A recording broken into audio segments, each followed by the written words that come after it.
Hello and welcome to episode 22 of War Down South, the fortnightly Warhammer podcast from the south coast of the UK. I am, as ever, your host, Callum Slater, and I'm joined by my wonderful partners, Mr. Sam Nice. Big up. And Mr. Ricky Robson.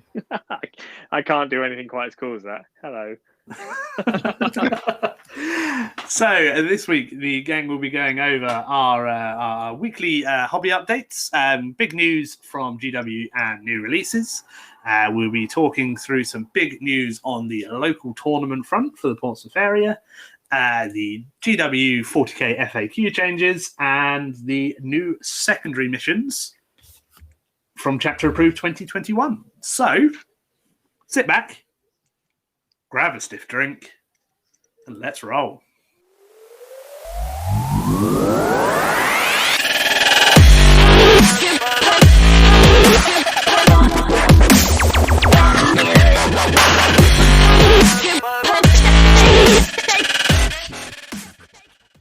Fantastic. Thank you for joining us, Callum, Ricky, and Sam, as always. How are you gentlemen this week? Now the sun is shining, happier. Yeah. It's been a long week for me, so I'm happy with nice bit of sunshine coming in. Nice. Yes, yeah. I think obviously with the change in weather and summer is here, should probably give a public service warning that wargamers die in hot cars. Mm-hmm. You should make sure you crack your windows. Crack your window, or don't go outside because the sun is a deadly laser. And if you do, make sure you wear sunscreen. Yeah, sunscreen, plenty of water, especially if you're outside gaming all day. Because if you're like me, you get a sunburn on the top of your head. And take a big stick to keep all the Gimboids that have been locked up for a year away from you. Running around South Sea going, ah! Exactly that. Any hobby you guys have been up to over the last couple of weeks? Yes. I love the awkward pause. It's the best. Are we still in cryptic hobby phase, Rick? Yes. Cool. No, I don't care. We'll stay with yes then. Let's stay with cryptic hobby phase. It's fun. Yeah. Because people are like, I want to know, and I'm not gonna tell you. I'll actually remember to put a poll up this week because I'm going to be less busy than I was previously. Yeah. It's all bought now. It's not all built, and I would probably say 70% of it's painted. It's ridiculous. Pretty cool. The machine. Yeah, I'm quite happy with it. Nice. The alternative is that Ricky's just pulling everyone's leg. And you'll see me at the next event with just some black and bone Eldar. With some Eldar. Surprise! Ha And what about you, Sam? Have you been churning through the old Sons of Titan? Been doing a little bit, yeah. Been working on the Paladin Ancient that I've got in a couple of variants of my list. I don't know if he'll make the cut because the new points are more expensive than they were during the final days of 8th. So, yeah, we'll see. up? Well, yeah. I'm sure we'll touch on that. Yeah, basically. I mean, it's basically the points were back to what they were before the Psychic Awakening happened, but then the points that will be coming with the new book, which we can see in Chapter Approved, are cheaper than the Get You By points at the moment. So it'll all work itself out in the end. You're probably not gonna play any games before the new codex comes out anyway. So. Right, exactly. I'm not going to be able to play any games until September. So or October. No, it'll be September. I'll be. Oh, okay. We'll both be all jabbed up by then. We were worried that Alana's jab was coming too late for us to be able to do stuff by September because we wanted to do stuff on our wedding anniversary this year. And we were like, it's not coming. And then literally the next day, bing, woo, superpower jab, go. So yeah, that'll all be done. And now I'm just trying to keep the momentum going because obviously anyone who's been paying attention, there's a whole new bunch of confrontation events, and I want to go to at least 3 of them and use a different army at every single one. Got to keep the painting going. Yeah, I was going to save that for the news section and not steal Ricky's thunder, but yeah, No, fuck it. I don't mind. He stole his own thunder. It's been out for fucking days. Well, I mean, we can talk about it. Yeah. We can talk about it a bit later. You should talk about it. You should talk about it. Yeah. Something You can go into detail. Something was on the horizon, and then something turned up. Very exciting. There it is. Yeah. I know when I just said very exciting, it sounded very dry and almost sarcastic. But I am very excited for this many 40k tournaments for the rest of the year on my actual doorstep. Yeah. I think it cannot wait. I think it's actually quite exciting. There's been a lot of squeeing every time I remember that it's soon. Yeah, very. Literally, yeah. Planning mode. Make sure I've got a fundamental down, and then boom. But we can have a chat about that later. Callum, Yes, yeah, absolutely. You've been doing hobby. Hello? Yeah, I have. I've actually been. Well, I've been trying to churn through stuff this week, but it's been on and off very warm. I've been very tired and very busy with work. But I've been whittling down that tower of Adeptus Mechanicus boxes over the last week or so. So with obviously my 2 Project Moose Ride armies at the beginning of the year, Drakari and Drakari already being released, and then Sisters of Battle going on pre-order today. I decided to go for a new army that's in between the middle of them because I've got a serious problem. I don't think it's a serious problem. I think it's a dream that a lot of us wish we had. Maybe. Yeah, sure. Yeah, like I no, it's a problem. I wanted something and I bought it. So far I've put together Mana Plus, the new Skitarii Marshal, who's a really nice model. Is that the guy with a stick? The one they previewed. Yeah, the one with the big hat and the little command stick. Nice. He's very cool. Put together a couple of units of Skitarii Rangers. Nice. Wait for that motorbike to go past. It's all right. You're louder than he is. Oh, good. A couple of units of Skitarii Rangers. Big unit 15 of the Corpuscari Electro Priests. So the jazz hand people. Lightning guys. Mainly because I prefer the way they look over the Fulgurites, the one with the sticks. Do you not like them? I think they're actually quite wacky. They are really wacky, but I'm just not like they. I think that's the appeal. Yeah, I prefer how mental the weird electric jazz hands look, rather than air drummer. Yeah. So I'll see how they go. And then a few other bits and pieces. I was spending some time putting some bases together earlier for Rust Stalkers and one of the Flyers. So, winner. Yeah, no idea on a list, but I'll talk through some of my favourite bits about the AdMech book this week, and then I'll go through some lists if I'm still planning on playing with Adeptus Mechanicus in a future episode once I've got the hang of all of their 1,000 rules. Fair enough. We've just lost Sam for a moment, but hopefully he'll drop back in any time soon. So we will just go through some of the GW pre-orders and previews. So today, Saturday the 5th, we've got a wedge of releases for AOS. So it is Broken Realms. Kragnos is out today. It is indeed. I saw flying around Twitter he had a nice little size comparison. Yeah. I was like, oh nuts, he's big. He's a big lad. A lot of it is horns, and a lot of it is his big rock, but it's still a substantially massive model. Yeah, he's monster. I mean, yeah, it is very large rock, classic horns, but he's a big lad. He's long as well, though, isn't he? Yes, yeah, for sure. I want him. I definitely want him. Oh, yeah. I think I'm going to buy him. To be fair, do we know how much he is? Yes, we do. £90, £95. So scrolling through the Games Workshop website. Please hold. Okay, doesn't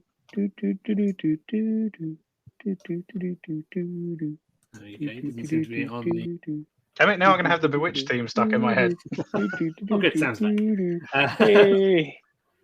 Come on, Sam, help me out while we got some hold music. Big ones, big ones, big ones, big ones, big ones, big ones, big ones, big ones, big ones, big ones. He is an even 100 puns. Oh, that's different. Who that? Kragnos. Ah. But you do only need one. And It's true, you don't need one. And he's like 760 points or something. So I think it's pretty good. Because I think the Frost expensive. Lord is like 450. Yeah. And I'd say he's 300 points much better. 300, he's 300 points better. So I got no issues with replacing him with Kragnos. Yeah. And I mean, with losing another guy. Yeah, in the Ogre Moor tribes list now, you can. There are some of the sub factions where you can just take Stonehorns and Thunder Tusks as battle line. It'd be perfect for them. Yeah, so you just run him and a bunch of mammoths. Yeah, you just run like 6 monsters, or him and yes. So that's what it's about, isn't it? Yeah, and monsters are apparently getting better in AOS 3, which is really cool. Which is very exciting. Sorry, what? I must have missed that. Monsters and characters. Yes, no, I saw the drop. Yeah, that's quite cool. Yes, so we'll have a big chat about AOS 3 because we're assuming everybody saw the previews of all the new Stormcast and Cruelboy Orcs, because I don't think we've had a podcast since then. No, we haven't. That was the last release on it, and then, when they brought Middle Earth and AOS together. Yes, and made some beautiful unique orcs, which is which I'm all in favour of, to be honest. But we won't go over that stuff here because I think we'll catch that up once we get closer to the release of AOS 3, and we will dive back in. But yeah, Croak is out, and some of the new battalion boxes are also out today as well. And I think we are now fully within like the unstoppable juggernaut of 40k codexes coming out now. So last Saturday, it seems like the production line is now rolling. Re-established. Grease those hinges, press the on button. Here we go.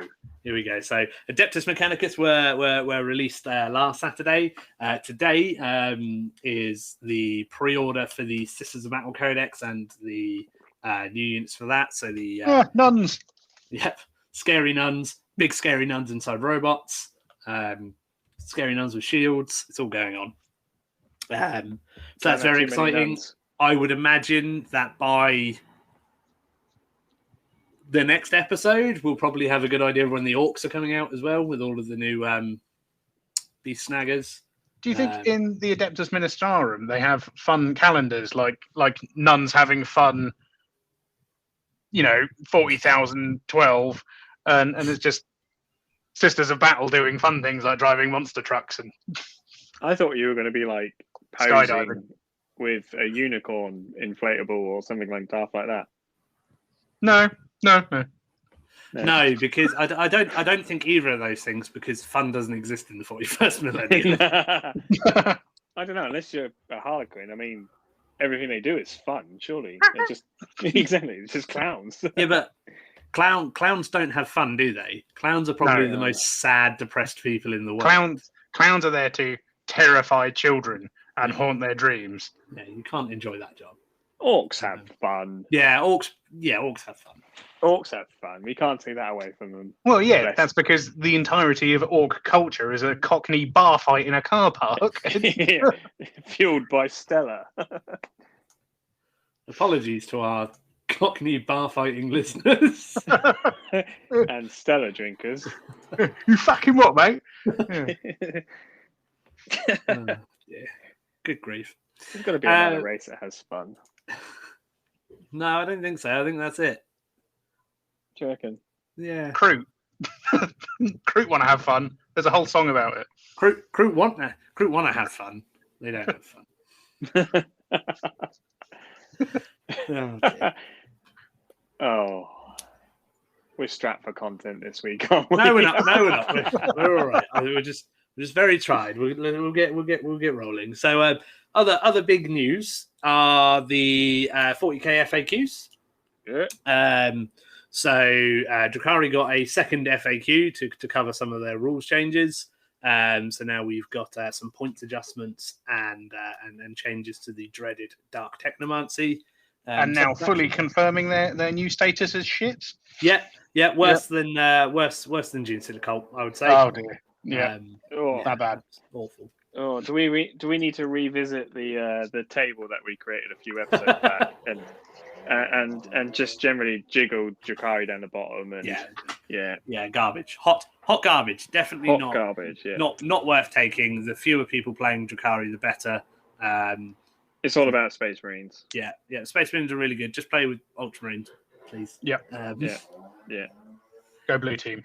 Yeah, absolutely. No, so the big changes for Drukhari from the FAQs are that the Dark Technomancer sub-faction for the Homunculus Covens, which previously gave you basically +1 to wound and +1 damage for no downside, now no longer works on liquefiers or twin liquefiers. So any Drukhari players out there that were running their little units of 5 with 2 liquefiers in are now no longer running those. They're still very good for their 40 points for 5 of them. I was about to say they're still not rubbish. Though. No, they're definitely not rubbish. It's just that they've not got those ridiculous guns doing strength 4 AP 2 damage with +1 to wound, D6 auto hits, flying around in venoms, just liquefying. I don't see the problem. I didn't see the problem, but I've got some. So I'm just pro pointy here. Well, yeah, exactly. Other than that, Drazar went up by a hefty 10 points, and if they put unplayable now. Then. If they put another 30 points on him, I would still take him in every army. So with the extra 10, what's that? 150 now? 145. 145. Fuck off. Oh, that's still cheaper than most characters.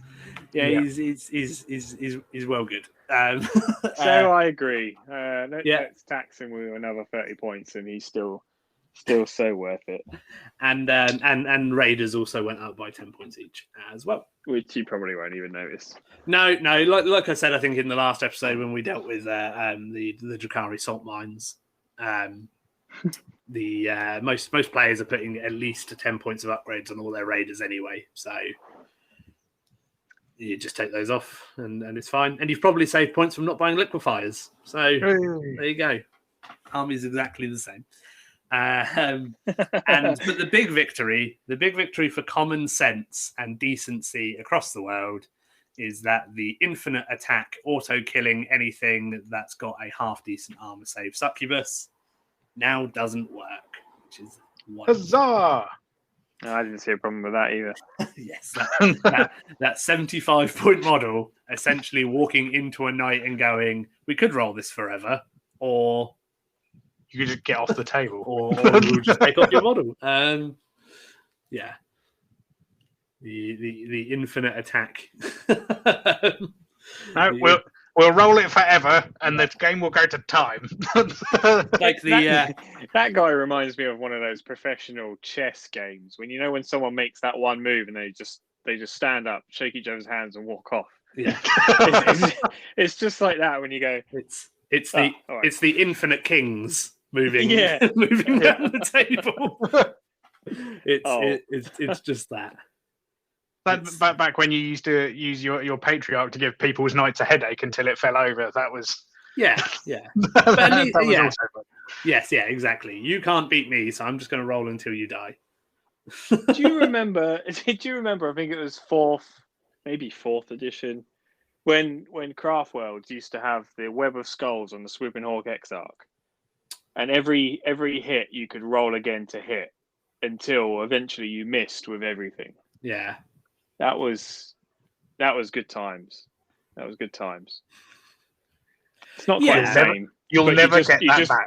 No, I don't think that weapon even exists on Swooping Hawks anymore anyway. But no, but rolling to hit until you miss is fine when it's like a rubbish strength 4 net. When it's a strength 3 succubus walking in and then you have to take off your 500 point knight. Oh, of course, no. It's not terrible. It just reminded me of how silly some things were back then, and yet you still managed to let this kind of crap slip through the net. I just had a mental image of Ricky and really, really bad like Poundland cosplay as an Eldar running up to a giant robot and throwing a net on it. Yeah. Why me? Nothing happening because it's going to be you. The best thing about that is that the first shot would hit, and the Elder player would quite snobbishly go, "Now I get to roll to hit again," and then miss, and then that'll be over. And then one of Ricky's Poundland pointy ears will fall off. Ah, just one of them. Bad elf. But yeah, other than that, some changes to some of the other factions that I haven't really paid attention to because I don't really care about. So some other crap happened. Yes. Some. Well, I know Custodi's got nothing. Craftworld's got nothing. Harlequin's got nothing. So that's my factions done with. Yeah, all the things I care about, nothing changed really. Yeah. Oh no, there was some, and we're with the band changes that the Death Guard got, but nothing actually for them. Yes, yeah. So we were discussing in the pre-show that the Death Guards, I think it's an exorable advance special rule. Yeah, an exorable advance. Yeah, actually does what it says on the tin now. Yeah. They couldn't be slowed by stratagems and nets and like booby traps and all of these things, but were slowed by craters and terrain. And the clarification on checking when your army counters all units in this army being a thing. People have gone apeshit, and Epidemus is now sold out because all the Death Guard players want to summon Epidemus into their demon engine list with all the blight haulers and drones and shit because he makes them good. Yeah, that's fine. I don't particularly care. Yeah, we can let they've got very excited about it, and I'm pleased for them. Yeah. No, that's a wicked combo. And I that's don't about have it. a problem with it. Yeah. It's when cool stuff happens in 40k, that's fine. Although he must be a bit fed up being the only guy that they summon. He must be a bit. He must be just fuck's sake, just sits down, gets his plaguey newspaper out. Yeah. Beeper goes off. Yeah, because he doesn't use modern technology. Sick. Yeah, he's like a. He's a big fat old gammon. He uses a 90s pager to get to things. Just beep, beep, beep. Oh, God damn it. I was going to say, it's like a very attractive woman every Friday and Saturday night at 2:00 in the morning getting 20 or 30 you up texts. I've never suffered that problem. Dragging his ass. Oh, you have summoned me, the mighty herald of... Yeah, could you stand 6 inches between all of these demon engines, please? That's all that's required of you. He's got like a little mini portable TV. Yeah. Either that or he makes just model a portable telly on his palanquin. Either that or he makes Nurglings act out EastEnders. Oh, yes. I reckon. Yeah. Oh, brilliant. I want an Ian Beale Nurgling. I want to sculpt one. Oh, yeah, and have him shouting at Phil. Or Phil shouting at him. Oh, Yeah, that's the extent of my Eastenders knowledge, unfortunately. They're married now. Are they? yeah, I think so. Shot in the It's dark. Pride Month, so yeah. There's Nice. a TV show can't go on that long without a wacky marriage like that. I assume. I don't know what's going on. It's too hot. I've been out in the sun today. I've probably got heat stroke. Right, so we're going to take a quick break because it's me who needs a wee this time. And when we come back, we're going to go through some of the changes to the secondaries with today's new chapter approved, which is very exciting. And then I'm going to give a brief run through some of the things I've noticed about the Adeptus Mechanicus Codex. And Ricky is going to tell us what's happening with Confrontation Events. So, Yay. Nothing. You heard nothing. So Sam, drop the dubstep.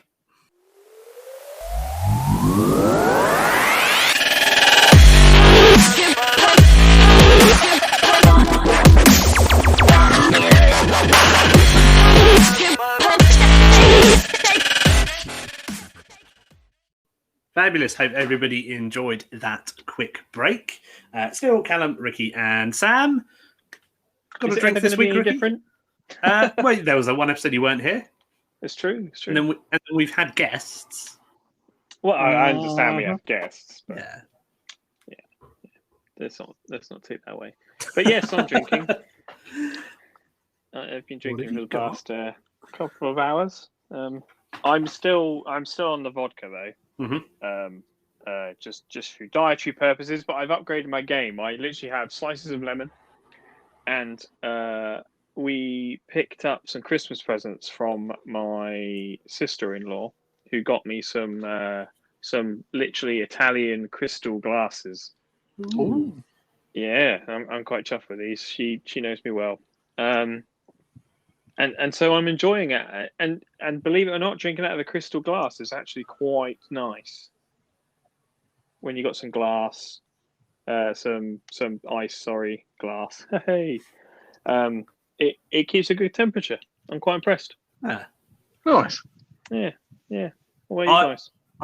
I just like to pour the booze and mixer in my mouth and make the drink in my mouth. That's how Cameron's got high class a I mini trampoline. He just pours neat liquor in his mouth and then jumps on the mini tramp. Yes, I've got a. I've just got a nice quick Captain Morgan's and Pepsi. Nice. Nice. I haven't had Captain Morgan's in quite some time. I feel quite bad. You let the captain down. I know. He's giving out a sad yar. I was like, I swear I was his first mate for some time. What about you, Sam? Coffee? Oh no, I've just finished the last of the gin. Oh, and now I'm sad. Oh, There's no more booze left. It was nice. I polished off gin and with some nice blueberry muffin soda that Alana had, and I feel all posh and summery. It was nice. Didn't drink it out of a crystal glass. blueberry muffin soda. Yeah, Soda. It says blueberry muffin. What it really means is just blueberry soda. But it's really it's nice. It went very nicely with the gin. I liked it. Nice. Good man. But I do like the reference to the crystal. Do you get yourself some? I am a scruffy feel oik, so I drank mine out of a Carling branded pint glass that I stole from the pub that I used to work at many years ago, and still have.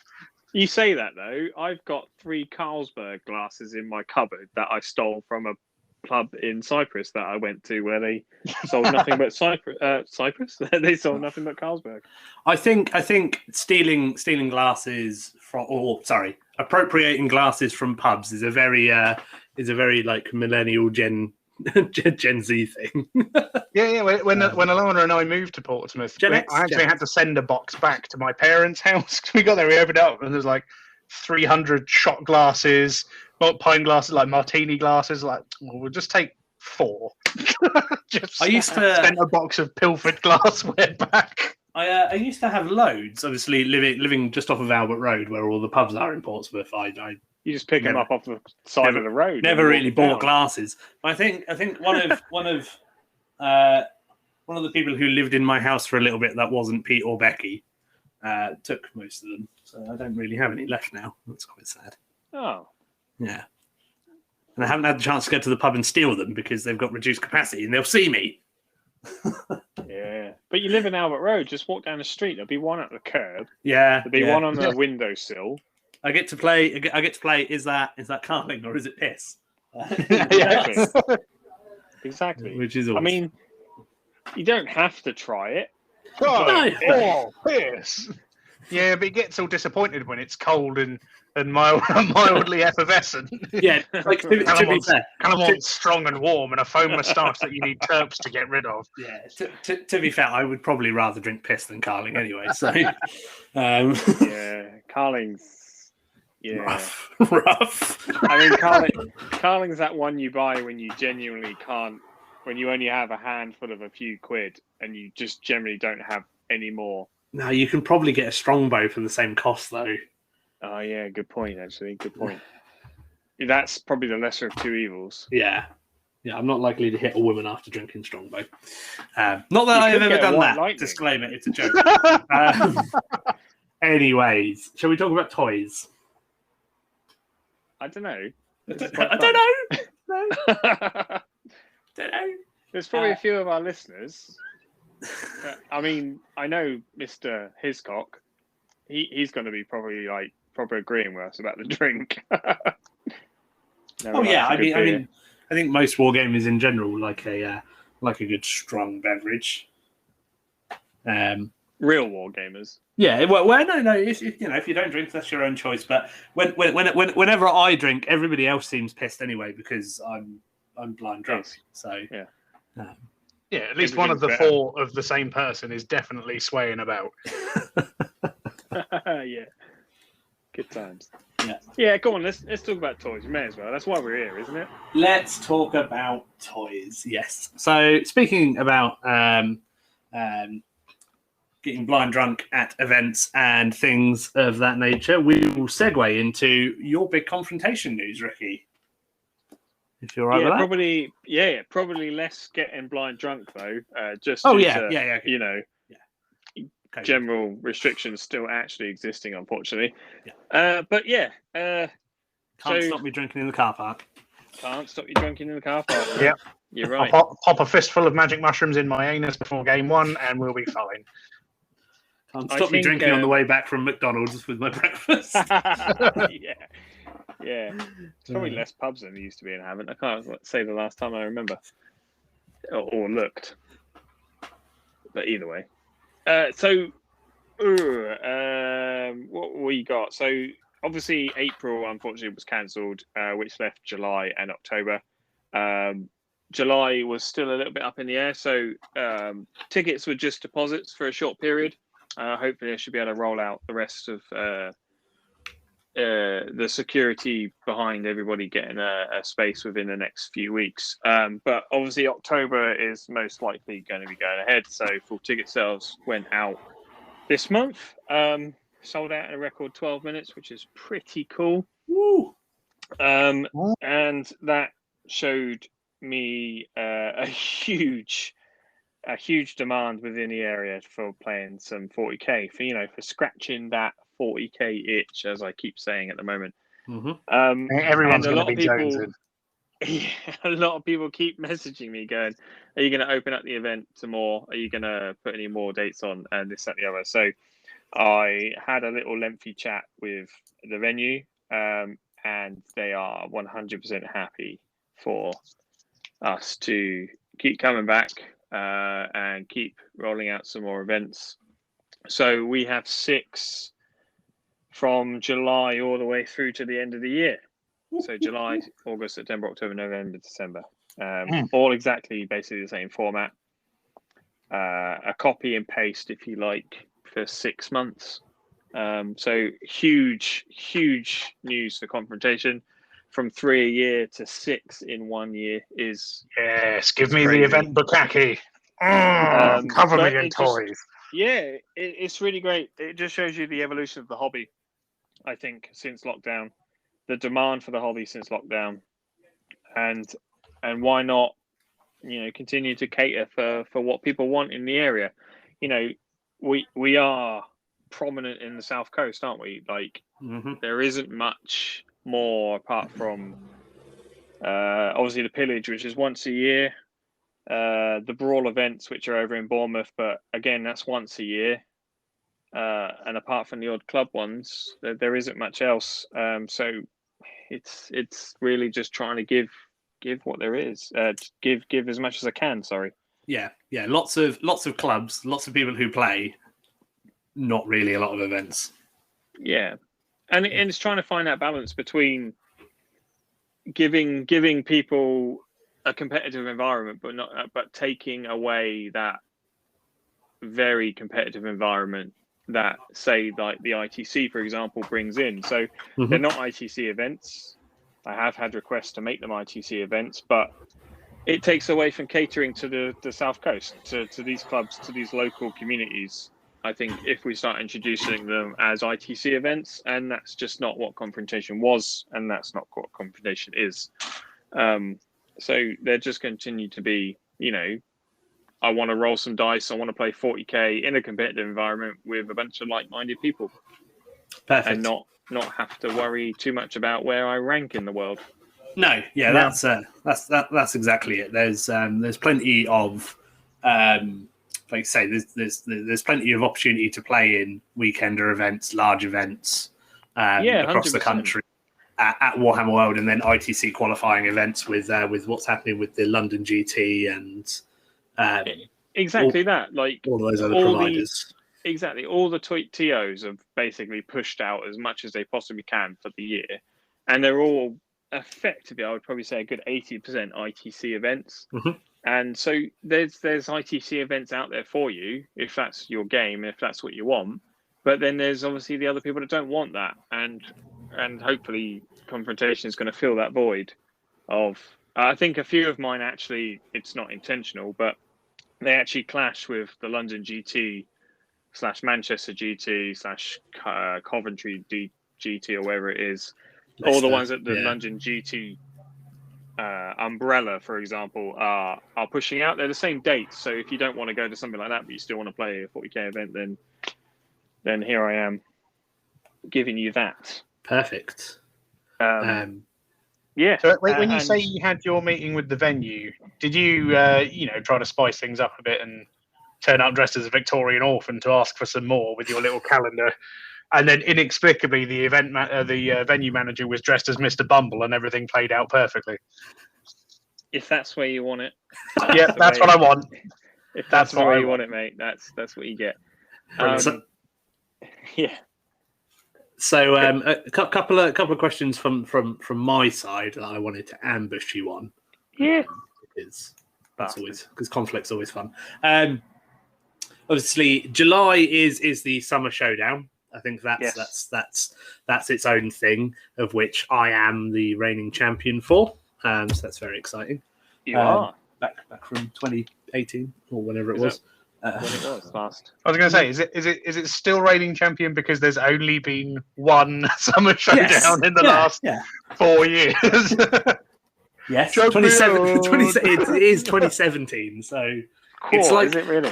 That's like when Pompey won the FA Cup in 1939 and then held the FA Cup for 6 years for some unknown reason. So that's very exciting. But and October is sixth Confrontation, isn't it? Yeah.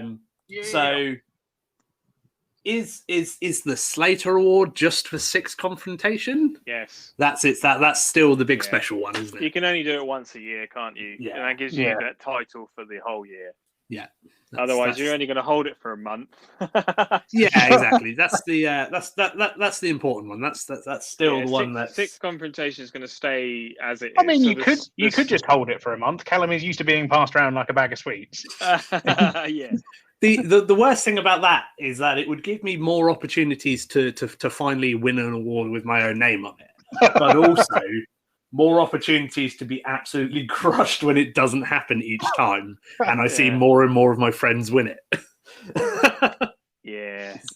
devastating. It's always disappointing. Yeah, isn't so it? I prefer to keep that disappointment once a year. So Simon's Yeah, still the the current the holder for original the Slater Award, isn't he? he is, yeah, he won it Yeah. in He is, yeah. October. So the original concepts will still remain. This is just the new Resurgence series. Thank you for the name, Callum. That's all right. I was going to say, good name, very fitting. It is a good name. It's very fitting. I appreciate that. And just to fill the void of the past 18 months. So these would just literally be small 30-man events. Mm-hmm. Because unfortunately, despite us being pulled out of restrictions and stuff, the venues still want to abide by stricter safety measures for the next few months. So yeah, it's literally just going to be nothing more than 30-man events for the rest of the year. So the format's pretty much going to be the same. I have to. sorry, you go, Sam. So I was going to say I still think that's a good thing at the moment. Do. Yeah. I do. And it make I think it being a smaller event like that, but still a really good size, just it makes it feel more special. I think I'm so excited for these next few events coming up. I'm literally going to explode. I'm really excited, to be fair. Yeah, it should be I think it's a good size for you to handle, obviously on your own, and on a purely selfish basis, I like having all of the space around my table. Oh, yeah. I do. Not to say that previous confrontations have been cramped, but obviously when there were like 70 players one year or whenever you are still more cramped. Yeah, it was. Yeah, I like having. And wargamers get hot, and and it gets humid. It does. And it's nice. Yeah. So that's 2021, and I've put in the proposal for 2022 as well. So for those listening that are big confrontation fans, I'm looking at 7 next year, which I think is quite exciting. And these will be in clusters, really. 3 months at the start, 3 months at the end, and something random in the middle. As for the format of possibly bringing back doubles, teams and stuff like that, it's too early to tell whether we can still have that kind of environment, I think. Mm-hmm. So they will be planned as 30-man events for now, and then if we can start fielding more people in the venue, then we'll do that. But I'm happy just to not for the time being, because safety first, and just having a nice safe environment just to play some games is a lot nicer. I think absolutely. It's better to be in the position. Yeah, it's better to be in this position where you can have an event and it be smaller and more of them, and everyone be safe, rather than ripping the band-aid off, put 200 people in a room and let them sweat on each other. Exactly. So we proved that 72 was where we could probably go. We did that. We almost did that one year, and it's not the most cramped hall in the world with that many people, but 30 is comfortable if we can do it many times throughout the year, I think. And why not? Let's make magic, and we'll probably change the format up as well. So it's not just going to be 2K Strike Force match play kind of stuff.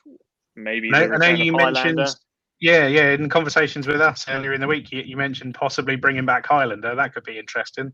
Yeah, maybe not this year, but let's look at maybe bringing back Highlander for 2022. Maybe even bringing back a smaller weekend pointage, so you can get more games. There's lots of possibilities with so many dates, I think. I'd like to see a confrontation Iron Man for the people who go to all 7 events. That could be quite cool. So at the end of the last one, out of all, you total up all of the points for all the people who've gone to them all and see who's the best. That could be quite cool. That'd be pretty cool. Because I'm planning on going to them all. So. and then if there's a tie, jelly wrestling in the car park. That's it. Love it. Play. You can have a giant foam dice duel. Oh yes. Yes. I was wondering whether I should bring back the big foam Yes. into some format. Yes, 100%. And of course, just thinking, a random thought popped into my head. With a smaller crowd, there is less chance of someone drop kicking Paulie's beautiful army. Yes, That's bless him. Paulie will be back in October, which is pretty cool. Whether he'll pick up a ticket for the ones in between, I don't know. But yes, that horrible October 2016 when Paulie's poor army got chop kicked to the floor. Oh, I felt for him. Oh yeah. Feel bad I think he was offered 20 quid. He's by the guy that knocked it onto the floor. clean yourself up is taxi money. Oh dear. But something nice. I actually think that Paulie's actually replaced everything since then. Yeah, he's won enough awards since then, so I don't feel too bad for him. So. No, bless him. But yeah, Confrontation is in I think in a very good place. There's lots of changes going on behind the scenes as well, like specific. I mean, we've always prided ourselves on the tables anyway. I think now there's a good time to be able to actually concentrate more on the tables while there's small events, and I think it really follow through on that. They are the best tables in the South Coast. Mm-hmm. Without stroking my own ego as I stand there. From all the events that I've been to in the South Coast and around the country, I still stand proud and say that they're better than most. So why not reinforce that? Most tournaments terrain are hot garbage. Garbage. Norwich had some very nice boards, and you stole loads of ideas from them. So good job. And they don't exist anymore. So. Unfortunately, no. I do love going to events and looking for the worst tables I can possibly find. It's always fun. Like I hate playing on a shitty table, but I also love finding that really, really shit table. You always find that the good tables are up in the top tables, and the bad tables are down on the lower end. Do you remember? Change that round. I do it the other way round because the people who are up in the top tables generally don't care. Yeah. Do you remember how bad the Caledonian Uprising Highlander tables were? You mean the green cloth? 2015. Yeah. Like, did we even get a green cloth? I remember Ash was playing on a green cloth. Yeah, because they were relying on. I was on an emulsioned board. Yeah, that's what I was on. And they had to sparingly spread terrain out across all the tables because they were borrowing a loads of terrain because they had over-egged what they were doing, and their club just didn't send them all of the terrain they needed. Yeah, there's nothing like getting excited for an event day one, rocking up and turning up to finding your table number, turning up to it, and being presented with badly green emulsioned MDF with actual hedge on it, because that's all that was around. Well, we were also in the ground floor of an old factory unit with no heating. And it was snowing outside. In Stockport in the middle of January. I was free. I've got photos, Jenny, of me stood in a coat, scarf, and woolly hat, just freezing and I had to borrow the hat and scarf from Ash. So I was fucking freezing, trying to play 40k, and I think during lunchtime, I think we were all effectively huddled. Yeah, like trying to eat our lunch. Everyone else was like, "Do you have to be naked?" In that huddle. I was like, just easy to get the have you not seen Star Wars? That's what I was saying. Who did you climb inside of? Ray. Yes, not to bash the Caledonian Uprising, but not at all. But that was fucking terrible. It was a huge turning point for them. And huge the event disappointment. Yeah. But the event's come off in leaps and bounds since then. They learnt a lesson. Yeah, they listened to the feedback. And maybe it was just probably overlooked, and they're better than they've ever been. For sure. I think we went back once after that. We did, yeah. It was a lot better, but it was half the number of people that they were trying to cater for. Yeah. But we weren't locked in a basement. Bigger does not always mean better. No. That's what I always say. when it comes to 40k Just- events. Yes. I was going to say what Ricky screams at his missus on a regular basis through tears. Quality, mate. although you do say that, and the tickets for the Las Vegas Open for 2022 went on sale this week, and I got a little tweet notification because I read before pre-COVID 2022 is when I wanted to go to the LVO. Yeah. And they were like, oh, we've sold over 750 40k tickets. Like, oh, How many were there? I think there's about 1,000. God damn. Okay. Did you get one then? No, I'm not going in January. I can't. It's COVID, but Oh yeah. Well, I Crimson suppose Hornet. 2022. It's still only January. only January. Yeah. So that's 6 months away, and we're still not even out of yeah. what we're in. I would love to, and to be fair, the guys at Frontline Gaming are massively expanding their tournaments this year and next year. Really? To the point Nice. where they're running one, I think, in July or August in Atlantic City in New Jersey. Nice. And if there's one next year at the same, City, baby. well, exactly. Like if they're running one sort of July next year in Atlantic City, that's a 5-hour flight from London. That's is that what it thickness of is? casino land. Yeah, Yeah. that's entirely doable.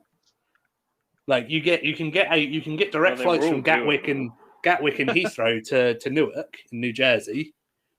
Yeah. And then it's like a 20-minute drive down the road to Atlantic City. It's full of I cheap guarantee you, hotels and if, casinos. if they put lunch on at a shonky Atlantic City strip club buffet, it will still be better than that horrible all-you-can-eat curry buffet we went to at Sanctuary. Yeah, that was Oh like my. that War was of the Roses. that wasn't even a I wouldn't describe that as curry. That was slurry. That was Thank you. dysentery in a pan. It was Yeah. disgusting. Is there anything else? No. Oh, okay. Well, I'm just going to eat some chips and rice then, because I'm pretty sure that's just gristle and bone in some sort of red It was. water. I thought I will give it one forkful. Yeah, I know it looks bad. I will give it one forkful, and oh no, my mouth's full of. That was your shit and stag, bone. wasn't it? Yeah. Yeah. Well, that sang stag through and through. Like, you can't have a posh stag. Well, yeah, but we'd had so much breakfast cider. I was really looking forward to lunch. No, actually, I do remember going down to the Happy Shopper and picking you guys up a 6-pack of cider each. Yeah. Like Need to get through the next game. excited for lunch, and then finding the cidery shite that I had just had at the venue in a hot pan in front of me with some chips next to it. I was like, nah, fuck it. I'll just drink more. Very Love good. it. Yes, so the rest of the year is picking up. I have to admit, obviously not just tooting rookie's horn, but the confrontation events do blow everything else, especially in the local area, out the water. And they're just around the corner from us in Portsmouth. So having 6 this year when we're probably not going to be going away for weekends for the rest of the year is a beautiful thing, I have to admit. So I promised myself I wouldn't cry. so I'm we were- looking forward to them. yeah. Well, I mean, I've suppose worked out even some from new your logistics. perspective, it's Eh? got to be easier on you being a smaller event. Like Yeah, you for must, sure. you'll have an easier time of it, I imagine, rather than 100% more admin. It's easier on the admin. It's easier to run for a logistics point of view, and it's easier to manage when they're actually there. But for logistics wise, like I actually only live just short of a mile down, literally one road from the venue.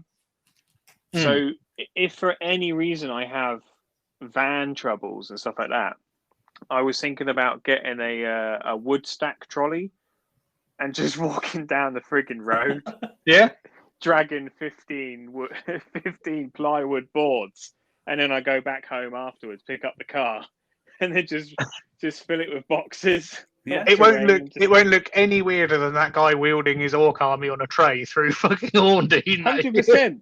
100%. But if I have to go to the venue at like 5 o'clock in the morning, no one's going to be there, as I will 15 6-foot boards down the road. What's getting me even more excited is that have you seen Bangers and Brews are opening up a place in Havant? That's going to make some good tournament lunch. Yeah. Are they? Ooh, that's very exciting. Where's that? I'll look it up. I saw it on their Okay. social media the other day. They've got a premises and they're opening up. That'll be. Oh, that'd be good. They've just built like a bunch of new shop front kind of things where next to McDonald's, opposite McDonald's, where it used to be like this derelict bunch of buildings. They've just kind of like done them out, and nice. like some nice stuff's getting put in there. So that's very. That'd be exciting. cool. Yeah, I think so. Yeah, I'm ready for toys and burgers. Yeah, that's really good, because I usually just pop into the Waitrose and feel like I've been mugged. Yeah. When I've got. Yeah. I was like, oh yeah, can I have a small tub of olives and from the deli counter, and then it was like £7. It's like, Well, yeah, that's the problem. You go there, you get some nice charcuterie, some olives, some cheese. You're basically middle class Lunchables, and then your wallet gets fucked. That's up to you guys, though. Well, yeah, but we're fancy. You can walk further. yeah, I don't want to walk to McDonald's. Plus, I would have already been in there eating pancakes and a wrap for breakfast. Yeah. So We'll get judged. Yeah, yeah, but it's not posh enough. When they change it to Gregory's, then we'll go. Okay. Right, we will take another quick dubstep break, and we will back on the other side with some chapter approved talk. Stick with us. Okay, Sam, stop to the dubstep. Right. We are back. We are back, and it is time to just go over some of the secondary changes from the 2021 Grand Tournament Pack. Chapter approved dropped today, and I'm going to make sure everybody enjoys the unsheathing of my book. Oh, you're going to have to be mother and read it, because I'm going to unsheath mine tomorrow when I have my morning poo. And I shall leaf through it then. Right, there is the Munitorum Field Manual with all the points. Yeet! As you hear it, as you hear it in the bin. Because I have the app and I don't care. The thing that I don't like right off the bat is that this is a book instead of a booklet. Oh, it's not got the binder anymore. So it's not got the binder anymore. So you've got to actually get rid of it. Keep the pages open. Very disappointed. What? But the missions haven't changed. So I bet you still paid the same price for it. It might be a £5 more than it was last year. Oh, and it's not as fancy. It was 25. I don't know. Savagery. Oh well, I'll still buy it. Yeah. Well. Yeah. In fact, I have. Yeah. So fuck it. I don't care. So yes. So first thing to sort of really notice is that the 9 Strike Force level missions have not changed from the 2020 tournament pack. And I was they're all still the same mission. Yeah. So the missions are all exactly the same, including the mission-specific secondaries. I was kind of hoping that there would be some minor changes and uniqueness brought to a couple more of the missions through their primaries, and maybe tweaking of some of the mission-specific secondaries. But for all intents and purposes, I got to play probably less than 30 games, maybe, with the last chapter approved. Got to play one tournament. No odds then, does it? yeah, and the actual core of the missions are fine. Each one of them does present its own tactical challenge, and some of the mission specific secondaries are still worth taking. So I guess with the fact that obviously a lot of people haven't even really been able to play more than a handful of times in the last year or so, there's no real need to change it. Especially when this would have gone to the printers about 6 months ago. So I guess that there wasn't really any sort of evidence or opportunity to know what to change, if anything, at that point. Yeah, true. So like AOS. Yeah, exactly. Who the hell knows? But biggest change is what everybody, well, not everybody, but a lot of people were calling for, was a rejig of the secondary objectives. So we have lost one. So we have one fewer secondary than we did under the previous edition. So rest in peace. Rest in peace. Cut off the head, where you got points for killing your opponent's warlord. That literally nobody ever. I was about to say, whoever actually took that. So unless you had an army of Vindicare assassins. Yes, yeah. It's just it was a guy is crying. It was a terrible secondary. So it doesn't really matter that it's gone. And so we've seen a rejig on how some of them work. Some of the secondaries have been removed entirely and replaced with similar but better things. We've seen there are now no score nothing or score max. So everybody's favorite deploy scramblers is gone. With a and it's been replaced with a sort of similar one, which I'll go over in a bit. But is it still called deploy scramblers? No, it's called, what is it? Retrieve Octarius data. Very exciting. Slightly more catchy name. Is it? I think enough scramblers were deployed, and now you've got to go. Now you've got to plug in. Now you've got to go pick them all back up. Yeah. Scramblers. I can't wait for the 2022. Yeah, go put them down again. Recycle them. But yeah, so I'll go. We'll just go through some of them. Engage on all fronts, exactly the same as it was. That's good news. That was a good one. Behind enemy lines is one that has changed. So previously it was 4 victory points at the end of your turn for 2 non-aircraft units in your opponent's deployment, fully within your opponent's deployment zone. You still get those 4 points for those 2 units, but you can now score 2 points for just having 1. So it's one of those where you can still chip away and score it without consciously having to do it, which is a theme across a lot more of them. They are a lot more sort of like modular and they're less harsh. What's this one? Sorry. Behind enemy lines. That's a new one. What did it used to be called? I was about to say, I've got the old book in front of me. Let's make it simpler. It was the second one. Linebreaker. Linebreaker. Yeah, it used to be Linebreaker. It's now called Behind Enemy Lines, and you now get, it's exactly the same, apart from you get 2 points if you've only got 1 unit in your opponent's deployment zone. Okay, so before it would score 4 victory points at the end of the turn if 2 or more. Mm-hmm. And now it's changed to 2. It's 2 if you've got 1 unit. Unit. Or 4 if you've got 2. Oh, okay. So, yeah, a little bit easier to score. Yes, yeah. You're not so that sort of off turn where you can't get that second unit in. At least you're getting something for it. Yeah, exactly. And that's something that's similar across the rest of them. So a lot of them you can't score 15 from, but they are easier to score more from than they used to. So yeah, that's pretty good. So domination is gone, and that has been replaced with stranglehold. So domination was either way it's something to do with bondage. Yeah, I guess so. So do you just want to tell us what domination was, Ricky? So domination was score 3 victory points if you control more than half of the total number of objective markers on the battlefield at the end of your turn. Yep, so that was one that was taken fairly often, but only in specific missions. So it's really easy to capture more than half of the objective markers when there's an odd number, because if there's 5, you only have to capture 3. But if there's 6, then you have to capture 4. Or if there's only 4, which there is in a couple of missions, you have to capture 3. And it was a bit of an imbalance for only being worth 3 points if you're controlling 75% of the objectives. Okay.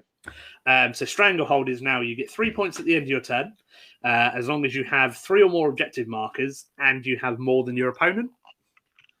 So it's better in the 6 objective missions, because you only have to capture half of them, which are all in your half of the table, and then just stop your opponent from being on one of theirs. Yeah.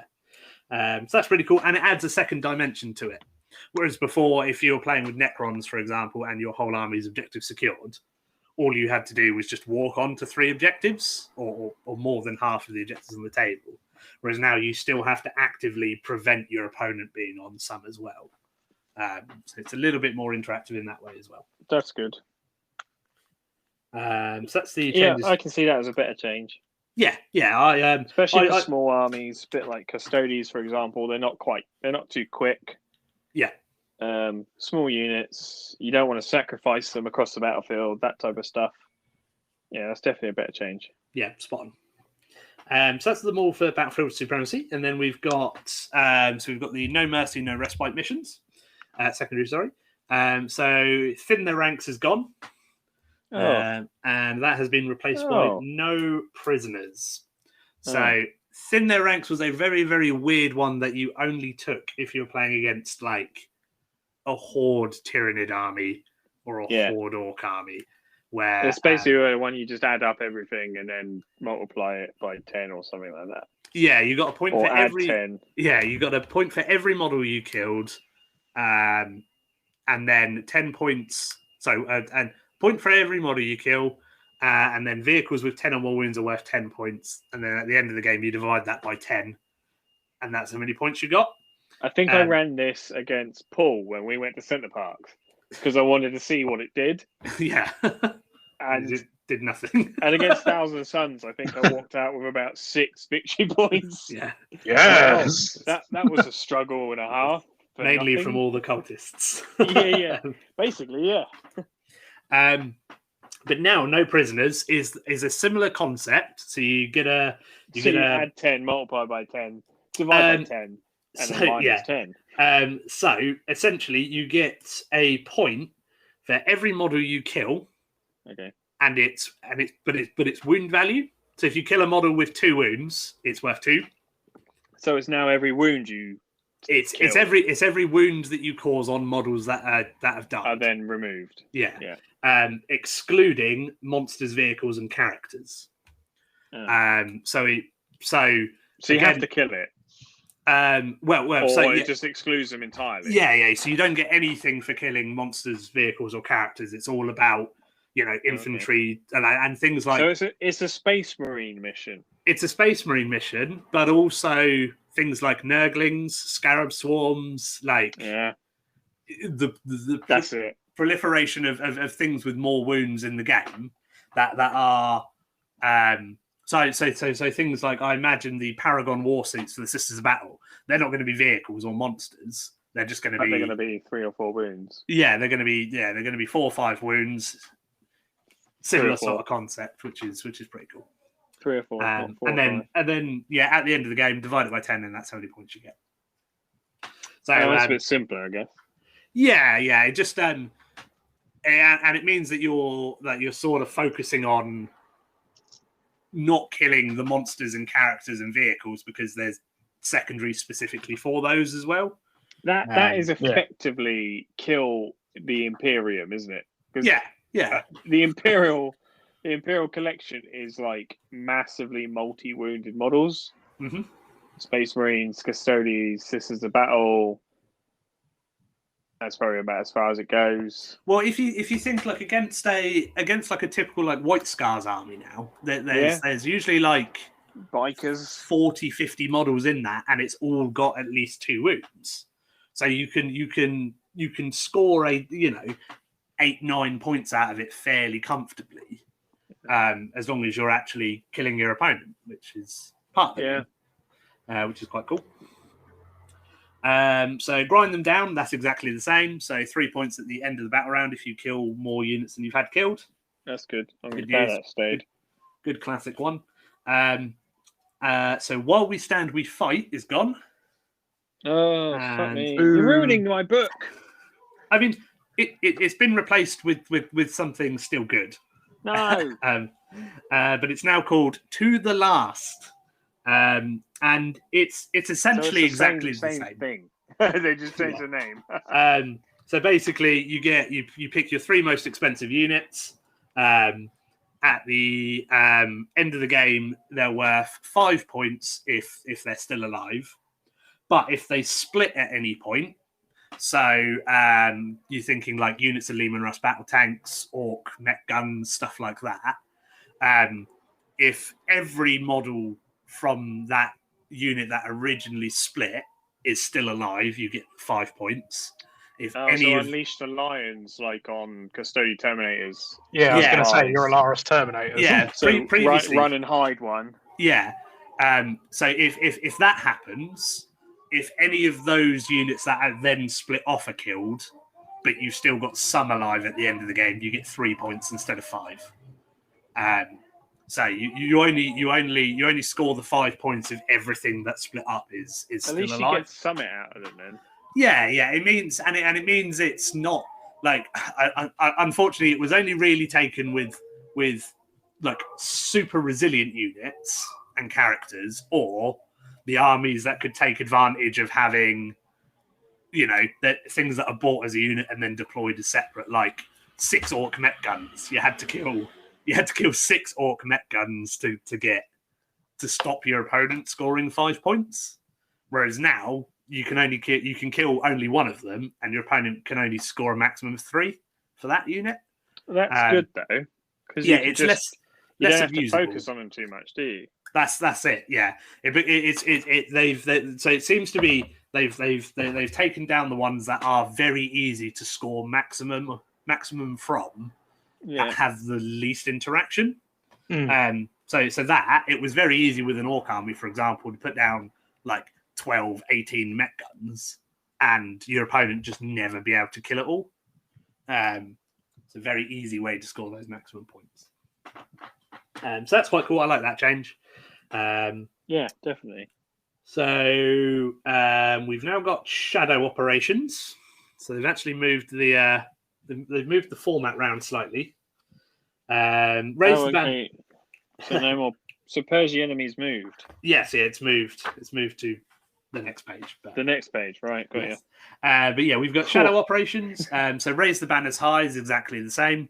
So infantry do an action on an objective.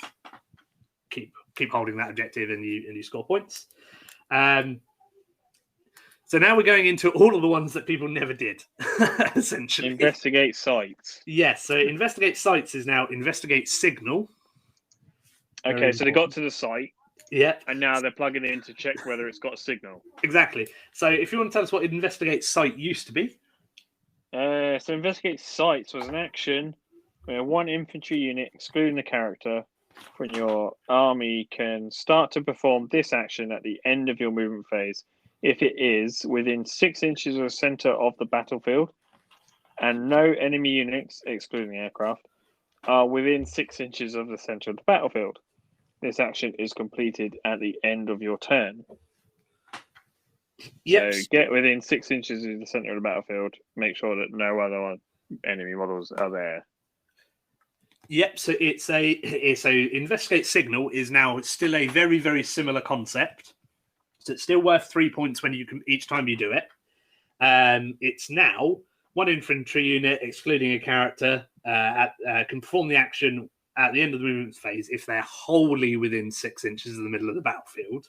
Ooh, wholly. So the whole unit has to be. But the enemy, providing there are no enemy units that are also wholly within the center of the battlefield. Oh, okay. So holy. Holy. So if your opponent's sort of got like a couple of guys from a unit in the middle, and you're able to get your whole unit within 6 of the middle, you can still do it. So let's hope you got little 2-man units. Yeah, so it's really easy to. It's a lot easier to score some points from it, so it's harder to stop your opponent scoring it at all. Which is quite interesting.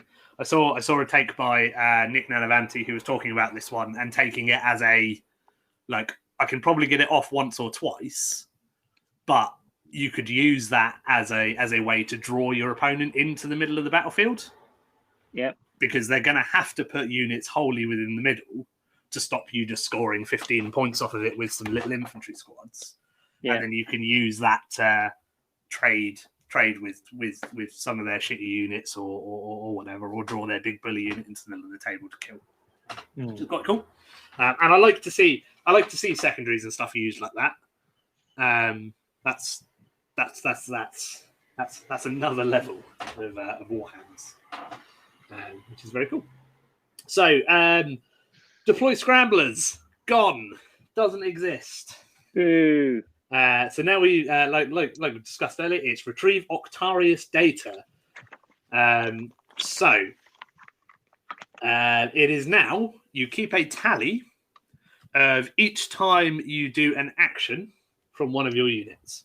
So you can do an action with an infantry unit, excluding a character, at the end of the movement phase, as long as it's wholly within a table quarter, and at least 6 inches away from any other table quarter. So you've got to be in a corner away from any of the others. And essentially, it's completed at the end of the turn. And at the end of the game, you get 4 points for doing that twice, 8 victory points for doing it 3 times. So or 12. this is basically keep something in the corner, hiding. Well, you can only do it in each corner once. Oh, okay. Otherwise you would just sit a unit in your own deployment zone and do it 4 times in the game. So this is swooping hawk sitting there. Yeah. With an iPad going nuts. Yeah, or even better than swooping hawks, Skitari Patraxi, because they can deep strike in a turn, do an action, and then they've got a stratagem to leave the table at the end of the turn. Oh, which taking the swooping hawk and put it on steroids. Yeah. People are assuming it's going to get FAQ'd so they can't leave the turn that they came in, but we'll see. So essentially, instead of deploy scramblers, which was your own deployment zone, the middle of the table, and your opponent's deployment zone, it's now in all of the quarters, and you can score a maximum of 12 from it, which is quite cool. Nice. Deploy teleport homers, again, is pretty much... teleport homer? Yes, yeah. So now it's deploy them. Yeah, you got them. Yeah, you've got them, and they got to deploy them. Right. I can see the evolution of the game. That's it. Yeah. Good. I don't think it's really changed much. The only change I think is that you don't have to be wholly within your opponent's deployment zone. You're never going to take it over. Yeah, this is wholly within your opponent's deployment zone. Yeah, you're never going to take it over retrieve Octarius data, which is just easier to score more from. So purge the enemy, assassination. Hold on, I have to go back a page. Bear with me. Yes. So assassinate no longer exists, and we've got assassination instead. So they've been given the mission, and now they're going to do it. They have to complete that mission. So it's exactly the same, 3 points for every character, but you get an additional point if you kill the enemy warlord. So okay. So you get 4 victory points if it's the warlord. Yeah, which is quite cool. Yeah, I suppose so. So it doesn't affect you if you're scoring it maximum anyway, but if you don't score it maximum, it's worth trying to kill the warlord for that extra VP. The next one I'm very excited about. So Titan Hunter. Now Titan's killer. Yep. You've hunted it. Now you've got to kill it. Yeah. So is that what it's really called? Yeah, it's called Titan Hunter now. Yeah. It was always called Titan Hunter. Damn it. Yeah. Okay. So this has changed quite drastically. So previously it was 10 points for killing 1 Titanic unit. Yeah. 12 points if you've killed 2, and 15 if you kill 3. Yeah. Now you get 4 points for the first one you kill. 9 if you've killed 2, and 15 if you kill 3. Which, as a Knight player, I'm very excited about. Yeah, because it means it's less of an auto take, and like even if your opponent only kills 1 Knight at the moment, it's still worth 10 victory points. Time to get out the Wraith Knights. Yeah. Well, yeah, exactly. Yeah, I mean, but adding 1 big thing into an army now isn't auto 10 victory points for someone. Yeah, exactly. It's not I don't know what to take for this one. I'm going to try and kill the big thing anyway because it's going to stomp me to death. I get 10 VPs off of it. And also, one of the changes to the rulebook FAQ that we've not really talked about is now if you take an auxiliary super heavy detachment, so the single heavy, super heavy slot, if it shares the same faction keyword as your warlord, it's 2 CPs instead of 3. So that's slightly cheaper as well. Have a bit of that. Yeah. So encourage people to bring that odd big model. It's a little bit easier now, and you're not being punished in both CP wise and secondary wise. Works nicely for my wild wacky action tanks. Yes. Yeah, exactly. Bring it down is exactly the same as it was in the FAQ. So 1 point for killing a monster vehicle that's got 10 wounds or less. Is it still called Bring It Down? It is still called Bring It Down. Oh, okay. 2 victory points if you kill an enemy monster between 11 and 19 wounds, and 3 if it's got 20 or more wounds. Very exciting. So Warpcraft. So cut off the head would be next. Yep, rest in peace. But you get that extra point in assassination for killing the warlord, so it's kind of there. Yeah, okay. So onto Warcraft. Bear with me. Turn the page. Back again. Yeah. So we've got Harbour Abhor the the Witch. Still there? Yeah. Yep, still there. And still exactly, it's exactly the same as the FAQ. So can only take it if you don't have a Psyker. 3 points if you kill a psychic character, and 2 points if you kill a psychic unit. So not as punishing as it used to be. No. Which is good when you're playing Grey Knights. Yeah, Grey Knights, Thousand Suns, Demons. Eldar. No longer automatically giving away 15 points just by showing up. Well, Eldar are in certain lists, but not all of them. Eldar in certain lists where your opponent would just go, Abhor the Witch and assassinate then. I wonder what you're thinking of. I'll get 8 points for killing that 3-wound warlock. Yeah. So we've got warlock, we then had, I think it was called Psychic Ritual. It used to be called Psychic Ritual. We got Mental Interrogation before that, but Cycle Ritual. Yeah, so it's now Warp Ritual. Right, okay, so I can see where that's evolved. Yeah, and that's still the same sort of concept. So you get a psychic character from your army doing it within 6 inches of the middle of the battlefield. Yeah. It's worth 3 points if you do it once, 7 points if you do it twice, and 12 points if you do it 3 times. Okay, so it just refined how you score it. Yeah. And it's Warp Charge 3, so you're only failing it on a double 1 as well. So before, obviously, you had to do it 3 times and you just score 15. So that's a lot better. Yes, they've gotten rid of the all or nothing objectives, which is really nice. Obviously that's what you say, because Tom was running this when I played him before, where he was doing the old races, a couple of them running into the middle of the battlefield, because tough cookies when it comes to us being a psyker to kill, and you can just sit there for 3 turns and pop that off. That's actually a lot stronger for them. As I look at my wraiths. All 2 points cheaper. So we've got little bit closer to that army being able to be used. almost there. So we've just got 2 left. We've got Pierce the Veil. I don't know if that's changed. Yes, it was an old one. I don't know if it's changed. I don't think I've ever seen or read it. No, it's basically a psychic action. You can do it as long as you're within 6 inches of your opponent's battle edge and more than 6 inches away from enemy models. Yeah, it's the same. If you do it twice in the game, you get 8 points, and if you could do it 4 times, you get 15. Yeah, so score 8 victory points at the end of battle for more of your units from your army successfully completes this. 2 or more times during the battle, it's 15. Yeah, so it's harder to do. And then following action for So it seems a bit harder. And then we've got what used to be Mental Interrogation, is now Psychic Interrogation. So if you want to tell us what that used to be, Rick. Score 3 VPs. If you successfully complete this in a psychic action. So Mental Interrogation, Warp Charge 4. 1 psychic character unit from your enemy can attempt to perform this psychic action in your psychic phase if it's within 18 inches of any enemy character. Yep, so it was before, essentially, do a psychic power that's warp charge 4 if you're within 18 inches of the enemy and score 3 points. Yeah.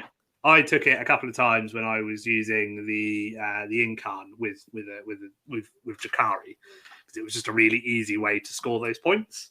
Yeah, it doesn't have to be any psych or anything like that. Just literally any character. Just find them. Yeah. Boom. There you go. Yeah. Roll.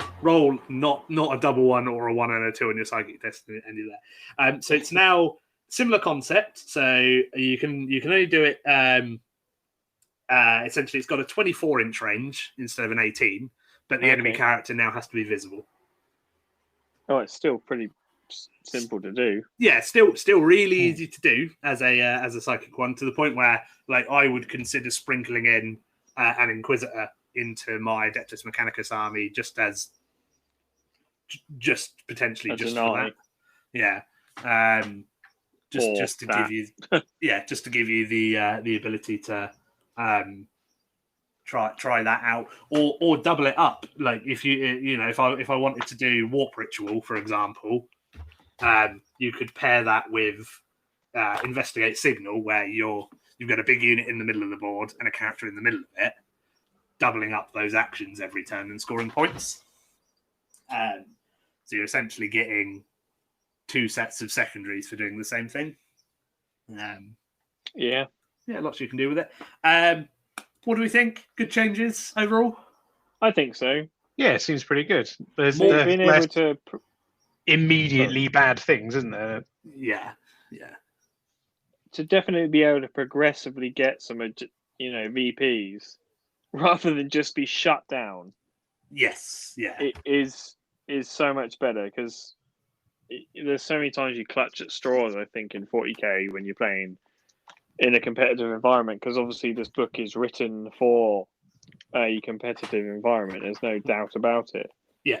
So if you're using this, then that's your intention. But like I said, you get shut down so much. So to be able to just even scrape 3 VPs here and there on different secondaries, that's 100% better than just having to hang about and then your psychic get killed, for example, and your 15 VPs are all disappeared. And yeah, I'm all for it.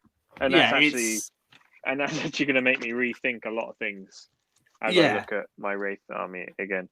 It's definitely, and I think it will be easier to, like, usually if you're struggling to choose your secondaries, it's usually the third one that's the problem. You kind of almost build your army around 2, don't you? Yeah, being more open to doing more of these just is just a lot easier. I mean, if you're doing, for example, like raise banners and engage on all fronts as your 2 that you normally do, and then you come up against like a Space Marine army which doesn't have loads of vehicles, it doesn't have loads of characters, you're probably not going to outkill it unit for unit. Like, what do you choose? But then, like, no prisoners becomes a viable thing, because at least if you're killing stuff, you're going to be getting points out of it, for sure. Yeah, so I think it's all good. But yeah, like I said, being able to progressively score stuff for pretty much all of them. There aren't any all or nothing ones. Some of them are a lot easier to do, and they're a lot more varied. Good all round. Good stuff. I like it. Yeah, I'm excited. Good changes on the way. Obviously, there's an avalanche of codexes coming with Sisters about to be up for pre-orders today. I can imagine that the orcs are imminent. And then Thousand Suns and Grey Knights being just over the other side of the hill. There's a lot more, obviously, secondaries in all of those books as well. So we hopefully should start to see... Sorry, Karen? No, I was about to say, where does that leave us then, when we know these books are on the horizon, or at least we've seen previews of the mini models? What does that leave us with what armies are left? I still think it leaves us with like 10 codexes needing doing. So there's still like Custodes, Guard, Chaos Marines, Custodes, Guard, Eldar, Chaos is a big Tyranids, change. Gene Stealer to bring Cult, them in line. Tau, Gene Stealer Cult, both Knights, Craft Worlds. Yeah, 10 codexes left after just the ones that we know about. So what pace are we in now then, do we think? Well, so at the moment, it's now 2 weeks apart from release. So from Adeptus Mechanicus' release day last Saturday, Sisters of Battle are on pre-order today and released next week. So that's 2 weeks. So I wouldn't be surprised. So during the GW preview where the Beast Snaggers were revealed, they did say that the army box is coming out before the Codex, but it's not a huge wait. So I imagine we might get this Sunday, on the Sunday preview, is the Orc Beast Snaggers box going up for pre-order the week after, and then the Codex like a week or so after it. So we're only probably like 3 or 4 weeks away from an Orc Codex getting released, and then Thousand Suns and Grey Knights and their 2-player battle box coming fairly swiftly after that. So we're still looking the end of the year that all books are out. I'm not sure if we'll get them all by the end of the year, but we're on pace to have a lot of them, I think. Let's be hopeful. Yeah. No, I would like to see them come out every fortnight, because that's lots of content. Oh yeah. I forget about it. I forget we do this. It just means that I've got to buy a new codex every 2 weeks. It's fine. I mean, you do that anyway. yeah, exactly. Yeah. But yeah, that truck's going to start struggling to get down South Sea. Yes. That was good. It got me very excited when I saw a big truck saying "More Warhammer" on the side of it. I was like, "Oh my god, that actually exists!" I want to roll around in the back of it like someone trying to get into Europe. Anyway, right. That is everything for this episode. We've sort of dragged on there.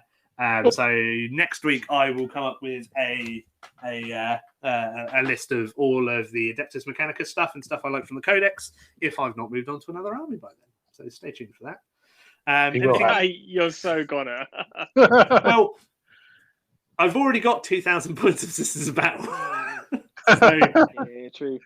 So it's not like it would be buying a new army. It's going to open up his mechanical horses and be like, "These are garbage." Yeah. Not on you anymore.